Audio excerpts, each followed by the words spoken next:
The German foreign minister says her government would not stand in the way if other countries were to supply Leopard 2 tanks to Ukraine. Police in California say a man who they suspect of carrying out a mass shooting at a dance hall was found dead in a van from a self-inflicted gunshot. Hundreds gather in Memphis to mourn the death and remember the life of Elvis's only daughter, Lisa Marie Presley.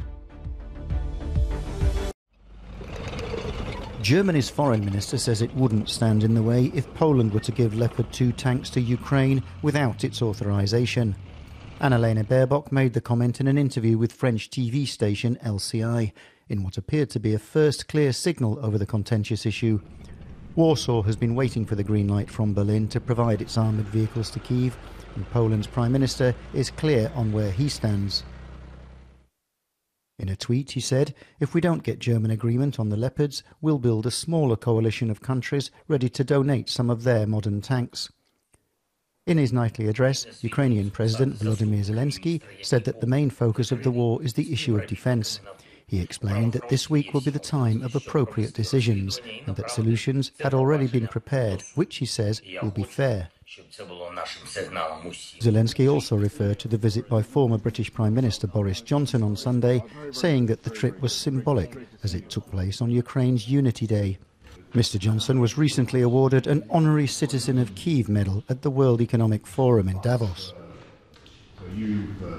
On the Russian side, the Kremlin claims its offensive operations have taken more advantageous lines and positions in the Kherson and the Zaporizhia regions, and on Friday it claims it captured the village of Klishkivka, just 9 kilometers from Bakhmut in eastern Ukraine. However, there's been no official comment on the claim from the Ukrainians, but they did confirm that Russian forces are on the edge of Bakhmut, all of which will only increase pressure on the west for heavy-duty tanks to be delivered soon.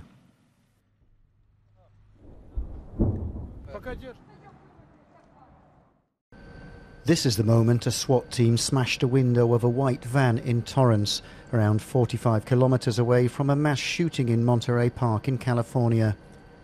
Police had surrounded the van with tactical vehicles and bomb squad trucks for hours before going in. They found a body slumped over the steering wheel 12 hours after the incident at a dance studio, which saw at least 10 people killed. Another 10 were wounded. At 12:52 p.m., our sheriff's SWAT team approached and cleared the van and determined the suspect sustained a self-inflicted gunshot wound and was pronounced dead at the scene. During the search, several pieces of evidence were found inside the van linking the suspect to both locations in Monterey Park and Alhambra. In addition, a handgun was discovered inside the van.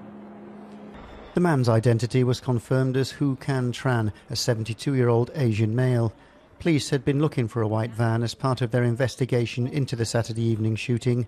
The attacker fled when people wrestled the weapon from him at another ballroom in Alhambra. Officials are still unclear as to the motive for the attack.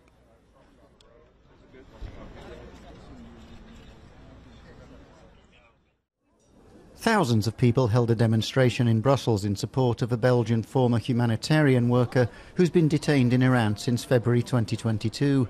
Olivier van der Castille was sentenced to a total of 40 years in prison in Tehran for alleged espionage. The 42-year-old was also sentenced to 74 lashes. His parents were at the rally. It's very difficult for our family. Fortunately, everyone and all of Olivier's friends are helping us every day so that we're able to continue living.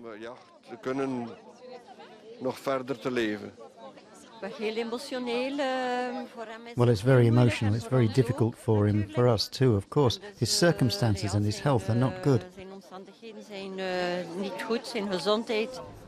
They say their son has lost 25 kilos and has been psychologically weakened after 11 months in solitary confinement. According to Amnesty International, the conviction makes no sense. The arrest was arbitrary and he didn't receive a fair trial.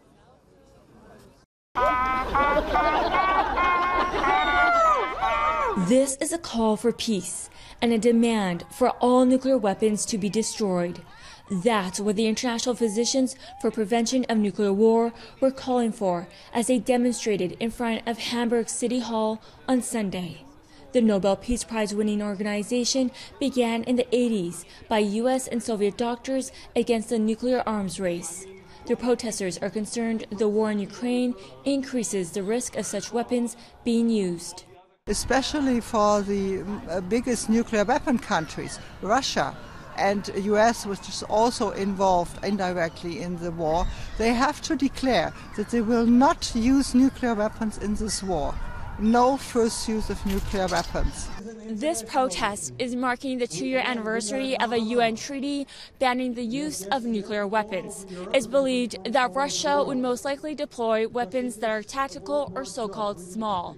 But experts at a conference leading up to this demonstration said there is no such thing as a small nuclear weapon.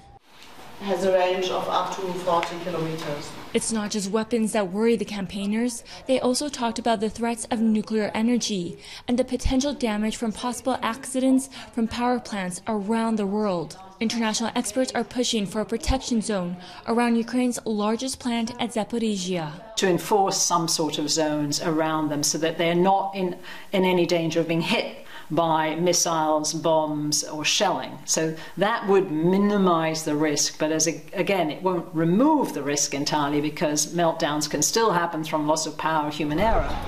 Another group of experts will highlight the risks of nuclear weapons on Tuesday. The Bulletin of the Atomic Scientists will update their doomsday clock, symbolizing how close they think humans are to self-annihilation. Poland will continue to play the leading role in supporting Ukraine militarily, including sending some much-needed tanks. The president of Poland, Andrzej Duda, told Euronews when interviewed at the World Economic Forum in the ski resort Davos. There he participated in several panels on security in Europe and the world. He also attended the opening of an exhibition on Russian war crimes in Ukraine in the Ukrainian House. Duda says, at the moment we will hand over to Ukraine our Leopard tanks from our own units. At the same time, of course, modernizing our own army and taking care of our own security, because we obviously understand that this is our duty as Polish authorities. Poland keeps encouraging Western partners to step up militarily. These discussions also took place in Davos.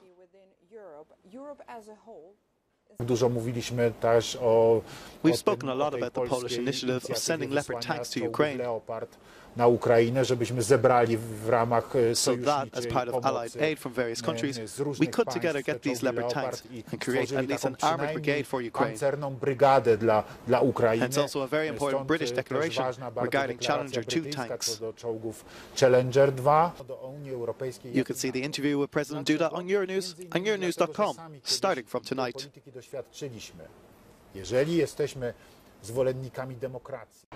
One of Princess Diana's favourite dresses is going up for auction at Sotheby's on January the 27th and is expected to fetch between €73,000 and €110,000.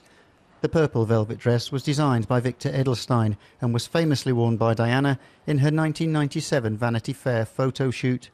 The dress is part of Sotheby's The One auction. Other items include an invite to President JFK's famous birthday party where Marilyn Monroe popped out of a cake. Another item up for grabs is basketball superstar LeBron James's jersey from the 2013 NBA Finals. Hundreds of people, friends and family gathered on the front lawn of Graceland in Memphis to mourn the death and remember the life of Lisa Marie Presley. The 54-year-old singer-songwriter and the only daughter of one of the world's biggest stars, Elvis, died on the 12th of January. She went through a lot. She was born into the public, born into fame, and, you know, that's hard for some people. She handled it like a champ, I think. I think she handled it very well. And to have known her and to have met her previously is just an honor. Lisa was, the guardian and the keeper and the protector of her father's legacy. And, of course, he was the sunshine of her life. So I'm not really surprised at the amount of people who came. In her memorial service, she was remembered by the city's former mayor as the city's precious jewel.